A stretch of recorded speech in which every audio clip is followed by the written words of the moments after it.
Good morning friends, मैं Kapil कछौरिया, English professor. एक बार फिर आपका हमारे पहलवान गुरुदीन ग्रुप ऑफ इंस्टीट्यूशन के यूट्यूब चैनल पर स्वागत करता हूं। और आपके लिए मैं एक नया वीडियो लेकर आया हूं। और जो ये वीडियो है और इसकी जो सीरीज़ होगी वो ना केवल बीए के स्टूडेंट्स के लिए है, बल्कि बीए एलएलबी, एलएलबी, एग्रीकल्चर और जो भी इंग्लिश एस्पायरेंट है, जो भी इंग्लिश लर्नर है, जो ग्रामर को समझना चाहते हैं, बेसिक से समझना चाहते हैं, वो कोई भी इस वीडियो को देख के आसानी से सीख सकता। क्योंकि जो ये वीडियो है वो आप फर्स्ट क्लास से लेकर 12th क्लास तक इन सारी चीज़ों को पढ़ते हो, लेकिन इसके बावजूद भी आपके ये डाउट्स कभी भी क्लियर नहीं होते। और ऐसे कई कॉम्पिटेटिव एग्जाम हैं जिसमें इंग्लिश एक सेक्शन होता है और इससे रिलेटेड भी ऐसे क्वेश्चंस पूछे जाते हैं, तो ज़्यादातर जो स्टूडेंट्स होते हैं वो उसको गलत कर देते हैं। तो कोई भी ऐसी प्रॉब्लम नहीं है, आप इस वीडियो को लास्ट तक ज़रूर देखिएगा। अगर आपको मेरा ये वीडियो पसंद आए तो आप इसे लाइक, शेयर और सब्सक्राइब करना ना भूलें। तो हम लोग स्टार्ट करते हैं स्टूडेंट्स। तो आज हम लोग जिस चीज़ की बात करेंगे वो है आपका पार्ट्स ऑफ स्पीच। तो पार्ट्स ऑफ स्पीच आपके, जैसा मैंने पहले भी बोला कि फर्स्ट क्लास से लेकर 12th क्लास तक आप लोग सब पढ़ते हैं, लेकिन उसके बावजूद भी हम लोग नहीं समझ पाते कि आखिर एक्चुअली ये सब चीज़ें हैं क्या, और इसका हमारे सिलेबस से बार बार आना या बार बार एग्ज़ाम में आना क्यों इतना इम्पोर्टेंट हो जाता। तो कोई प्रॉब्लम नहीं है। तो जो मैंने यहाँ पर स्लाइड अपडेट किया आप उसको देखिए। सबसे पहले इट्स अ बेसिक कि आपको बुक्स में मिल जाएगा, लेकिन जो आपको बुक्स में नहीं मिलेगा वो मैं आपको बता दूंगा। तो सबसे पहले पार्ट्स ऑफ स्पीच में 8 चीज़ें होती हैं जो आपको समझना है। तो अगर कोई भी एस्पायरेंट जो नया है और अगर वो समझना चाहता है पार्ट्स ऑफ स्पीच के बारे में, तो मैं आपको बहुत ही आसानी से समझाने वाला हूँ। तो सबसे पहले 8 चीज़ें आपके दिमाग में होना चाहिए। कौन कौन सी? पहले नाउन, उसके बाद में वर्ब, उसके बाद में प्रोनाउन, उसके बाद में एडजेक्टिव, उसके बाद में adverb, proposition, conjunction and interjection.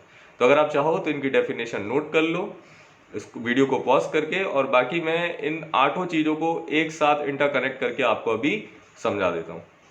तो सबसे पहले इन 8 चीज़ों को समझने के लिए आपके लिए ज़रूरी है कि आपको ये समझ में आना चाहिए कि ये 8 चीज़ें एक दूसरे से किस तरीके से इंटर रिलेट होती हैं या इनका ग्रामर में क्या यूज़ है। चलिए, तो हम लोग ये एक छोटी सी स्टोरी के मीडियम या माध्यम से समझेंगे कि आखिर ये 8 चीज़ें हैं क्या। तो सबसे पहले हम लोग बात करेंगे ग्रामर फैमिली की। तो एक्चुअली ग्रामर फैमिली है क्या? तो चलिए, जैसा कि जो स्लाइड है उसमें आप लोग देख पा रहे हैं कि there is a family in London. तो लंदन में एक फैमिली है हुज सरनेम इज ग्रामर, जिसका सरनेम क्या है? ग्रामर है। देयर इज़ अ कपल, और वहाँ पर एक पेयर है, एक जोड़ा है, mister noun and Mrs verb. तो आप ऐसे समझ लो कि एक परिवार है लंदन में जिसका सरनेम ग्रामर है, और एक जोड़ा है, जोड़े में हस्बैंड को आप मिस्टर नाउन कह लो और उसकी वाइफ को आप क्या कह सकते हैं? Mrs verb. क्यों ऐसा है? क्योंकि बिना नाउन के या बिना वर्ब के कोई भी सेंटेंस कंप्लीट नहीं हो सकता है। तो नाउन के बारे में आपने पढ़ा है कि नाउन क्या होता? जैसे हम लोग बचपन से पढ़ते आ रहा है कि संज्ञा वह है जिससे किसी व्यक्ति, वस्तु एवं स्थान के नाम का बोध होता है। ठीक है, तो अब जैसे व्यक्ति हो गया राम, वस्तु हो गया मान लो टेबल, या स्थान हो गया दिल्ली।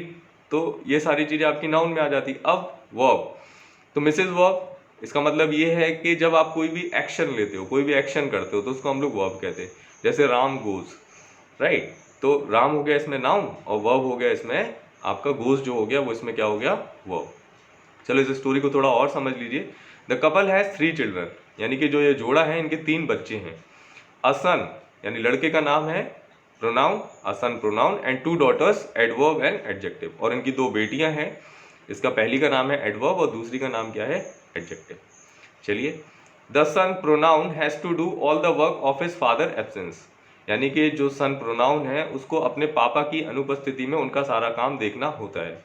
तो आपने प्रोनाउन के बारे में डेफिनेशन में पढ़ा होगा, जैसा कि मैंने पिछली स्लाइड में अपडेट भी किया था कि प्रोनाउन क्या होता कि संज्ञा के स्थान पर प्रयोग होने वाले शब्द, संज्ञा के स्थान पर प्रयोग होने वाले शब्दों को हम लोग सर्वनाम कहते हैं, यानी the words which we use in the place of noun are called pronoun, right. तो अब जहाँ जहाँ पर संज्ञा नहीं है, अगर उस संज्ञा की जगह पर हम लोग प्रोनाउन यूज कर रहे हैं, जैसे मेजर जो प्रोनाउन होते हैं वो 7 होते हैं, ही, शी, इट और I, we, you, they. I, we, you, they, तो ये 7 प्रोनाउन होते हैं जो हम लोग संज्ञा के स्थान पर अमूमन यूज करते हैं, यानी 95 to 98% हम लोग जो 7 प्रोनाउन है इनका हम लोग संज्ञा के स्थान पर प्रयोग करते हैं। तो संज्ञा के स्थान पर प्रयोग होने वाले शब्दों को ही हम लोग सर्वनाम कहते हैं। जैसा कि इस डेफिनेशन में बताया जा रहा है, इस स्टोरी में समझाया जा रहा कि प्रोनाउन जो है, जो बेटा है, उसको अपने पापा की एब्सेंस में उनका सारा काम करना होता है। इस चीज को हम लोग और भी ज्यादा क्लियर करेंगे। इसके बाद है कि एडवर्ब और एडजेक्टिव, ये दो बेटियां हैं इस परिवार की, तो आखिर इनका क्या काम है। तो the two daughters love each other, यानी जो दो बेटियां हैं वो आपस में एक दूसरे से बहुत प्रेम करती हैं, बहुत प्यार करती हैं। But there is a difference between them, but इनके बीच में डिफरेंस है। अब डिफरेंस क्या है?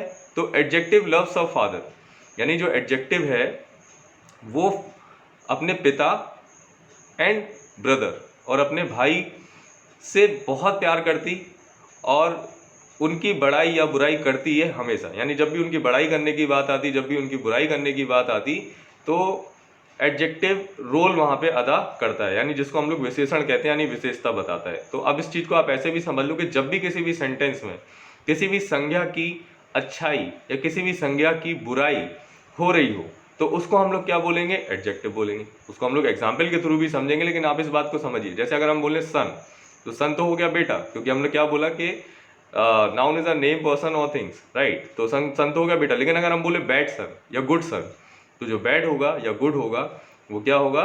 एडजेक्टिव होगा, और जो सन होगा वो नाउन होगा। यानी संज्ञा की बड़ाई या बुराई करना किसका काम होगा? हमेशा एडजेक्टिव का काम होगा। चलिए, इसके बाद हम लोग बात करते हैं कि adverb loves her mother and she always modifies her when there is a need. अब जो एडवर्ब है, क्रिया विशेषण जिसको हम लोग कहते हैं, वो अपनी माँ को बहुत प्रेम करती है, यानी कि वर्ब को, और अपने आप को मॉडिफाई कर लेती है जब भी उसको ज़रूरत पड़ती है। अब इस बात को ऐसे समझिएगा कि हम लोग जब वर्ब की बात करें, जब भी हम लोग वर्ब की बात करें यानी क्रिया की बात करें, जैसे हम बोलते हैं कि सपोज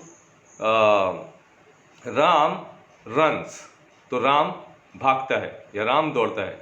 और अगर हम लोग यही बोलें कि राम रन्स स्लोली, यानी राम स्लो भागता है, तो अब यहाँ पर जो स्लोली है वो किसको अपग्रेड कर रहा? वर्ब को अपग्रेड कर रहा, राइट। तो यहाँ पर जो एडवर्ब है वो क्या है? यहाँ पर स्लोली है।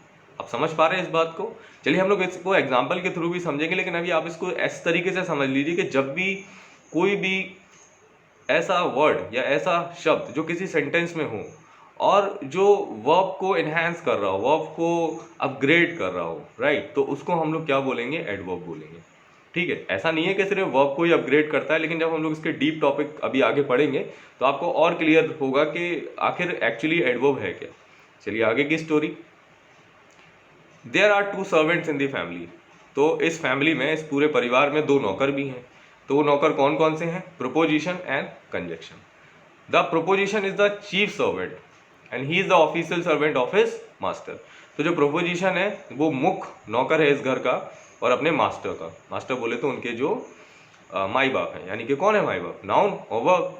तो अब आप लोग जब प्रोपोजिशन देखते हैं तो कोई भी सेंटेंस बिना प्रोपोजिशन के डिजाइन नहीं होता। क्यों नहीं होता? क्योंकि हम लोग जैसे प्रोपोजिशन को आप खुद ही समझ के देखो तो ये सेंटेंस की पोजीशन डिसाइड करता है। इसको ऐसे समझ लो, सेंटेंस की पहले की पोजीशन डिसाइड करता है, इसीलिए हम लोग उसको क्या बोलते हैं? प्रोपोजिशन बोलते हैं। यानी कि जैसे इन हो गया, ऑफ हो गया। आप इस स्टोरी में ही देखो कितने सारे प्रोपोजिशन का यूज हुआ है। जैसे देखो there is a family in London, तो इन जो है वो क्या है? प्रोपोजिशन। तो आप सेंटेंस की जो पोजीशन है वो बिना प्रोपोजिशन के डिजाइन नहीं कर सकते। ठीक है, तो आगे और भी इसमें कई सारे प्रोपोजिशन है और हम लोग जब प्रोपोजिशन के बारे में पढ़ेंगे तो आपको इजीली समझाएंगे। और अभी हम आपको इंटरकनेक्ट भी करेंगे इन सारी चीज़ों को कुछ एग्जांपल्स के द्वारा। चलिए थोड़ा और आगे बढ़ते हैं। Proposition is a chief servant, ये हमने आपको बता दिया। अब जो कंजक्शन है, तो conjunction is the family servant and looks after every member of the family. तो जो कंजक्शन है वो भी नौकर है इस घर का और अपनी पूरे फैमिली के, यानी फैमिली के जो भी सदस्य हैं उनकी देखभाल करता है, हमेशा देखभाल करता है। तो कंजक्शन है क्या? कि जो दो सेंटेंसेस को आपस में जोड़ दे उसको हम लोग क्या बोलते? कंजक्शन बोलते, राइट। तो जो दो सेंटेंसेस को आपस में जोड़ दे, यानी क्या होता है जब हम लोग एक कोई फुल स्टॉप लगाते हैं तो उसको हम लोग कहते हैं कि सेंटेंस खत्म हो गया। लेकिन अगर हम लोग फुल स्टॉप ना लगाएं उसे एंड से जोड़ दें, सपोज उस सेंटेंस को हम लोग एंड से जोड़ दें, तो वो किस चीज़ का काम करेगा? कंजक्शन का, क्योंकि क्या हुआ कि आपने दो सेंटेंसेस को आपस में जोड़ दिया तो वो क्या हो गया? कंजक्शन हो गया। चलिए, इसके बाद में है the interjection joins the family in the time of Joy and sorrow. तो जो इंटरजेक्शन है वो जब इस फैमिली में कोई भी खुशी या कोई भी दुख होता है तो हम लोग इंटरजेक्शन का यूज़ करते हैं। अब इसको एग्जाम्पल के थ्रू समझो। दुनिया की कोई भी ऐसी भाषा, English, Hindi, German, Spanish, Sanskrit, Bundelkhandi, in fact कोई भी ऐसी भाषा नहीं होती जिसमें भावनात्मक क्रियाएं ना हो, यानी कि दुख, सुख, खुशियां ना हो। जैसे एग्जाम्पल के तौर पे देखो, अगर हम मान लो हम लोग तमिल की बात करें, तमिल की भाषा की बात करें, एग्जाम्पल के तौर पे आपको बता रहा हूँ, तो वहाँ पर हम लोग जब कोई भी मतलब सडनली कोई भी थॉट दिमाग में आता है, तो आपने सुना होगा मूवीज में, जैसे वो बोलते हैं आइयो, तो this is what, this is an interjection, right. Suppose अगर हम लोग बुंदेलखंडी की बात करें, हम लोग कहते हैं ओ मत आई, this is what, this is again an interjection. ऐसे ही इंग्लिश में होता है, जब हम लोग कोई भी सडन थॉट यानी कोई भी ऐसी चीज जिसमें भावनात्मक क्रियाएं हों माइंड में या आपके चेहरे पे अचानक से, तो हम लोग उस चीज में इंटरजेक्शन का यूज करते हैं। जैसे हम लोग बोलते हैं अलास शी डाइड, यानी बड़ा दुख है कि वो मर गई। या हम लोग बोलते हैं hurray we have won the match, यानी खुश है कि हम लोग ये मैच जीत गए। या हम लोग what a beautiful car, what a beautiful lady. तो ये सारी जो चीजें हैं जहाँ पर इंटरजेक्ट होता है, तो ऐसे जो सेंटेंसेस जहाँ पर हम लोग इंटरजेक्शन साइन का भी यूज करते हैं, यानी कि उसके चिन्ह का भी यूज करते हैं, तो उसको हम लोग क्या बोलते हैं? इंटरजेक्शन बोलते हैं। तो this is a very short story to understand all 8 family members in a row, where you can easily understand कि ये सारी चीजें हैं क्या, ये 8 चीजें हैं क्या। और आप बिलीव नहीं कर सकते, इन 8 चीजों को अगर आपने नहीं समझा तो आप ग्रामर को नहीं समझ सकते। और खासकर उन स्टूडेंट्स के लिए जो ग्रामर को लर्न करना चाहते हैं, जो ग्रामर को सीखना चाहते हैं। अब हम लोग वैसे ही समझ लेते हैं, चलिए एक छोटे से वे में ही समझ लेते हैं कि आखिर किस तरीके से हम लोग कनेक्ट करते हैं। तो चलिए हम समझते हैं। जैसे इससे पहले हमने देखा कि मान लो एक सेंटेंस है, कोई भी सेंटेंस ले लो यहाँ पर, जैसे एनी एस्पायरेंट हो गया, या who is a new learner of English हो गया, ही हो गया, शी हो गया, हैज़ हो गया, टू अंडरस्टैंड हो गया। ये सारे जो वर्ड्स हैं, तो आपको करना क्या है कि आपको इन शब्दों को समझना है कि इसमें कौन क्या प्रपोजिशन है, इसमें क्या नाउन है, इसमें क्या प्रोनाउन है। क्योंकि ये ईजी नहीं होगा आपके लिए, क्योंकि ये सिर्फ एक ब्रीफ चैप्टर है, एक ब्रीफ थ्योरी है जिसके थ्रू आप इजीली चीज़ों को समझ सकते हैं, मतलब एक स्टोरी को कनेक्ट कर सकते हैं। लेकिन टॉपिक वाइज कि नाउन क्या है, वर्ब क्या है, प्रोनाउन क्या है, एडजेक्टिव क्या है, एडवर्ब क्या है, प्रोपोजिशन क्या है, कंजक्शन क्या है, इंटरजेक्शन क्या है, वो हम इसके जो नेक्स्ट वीडियो है, यानी इसकी जो नेक्स्ट सीरीज़ की वीडियो है, उसमें मैं आपको बहुत ईजी वे में समझाऊंगा कि आप इस चीज़ों को किस तरीके से इंटरकनेक्ट कर सकते हैं और आपके एग्जाम में किस तरीके से आता है। ये तो हो गई पहली बात। और दूसरी बात, ये जो वीडियो है, ये वीडियो ना केवल उन स्टूडेंट्स के लिए है कि जो जिनका सिलेबस है, जिनको पढ़ना है, क्योंकि ये सारे जो भी हमारे प्रोफेशनल कोर्सेज हैं कॉलेज के, पहलवान गुरुद्दीन ग्रुप ऑफ इंस्टीट्यूशन के, उनके सबके सिलेबस में है।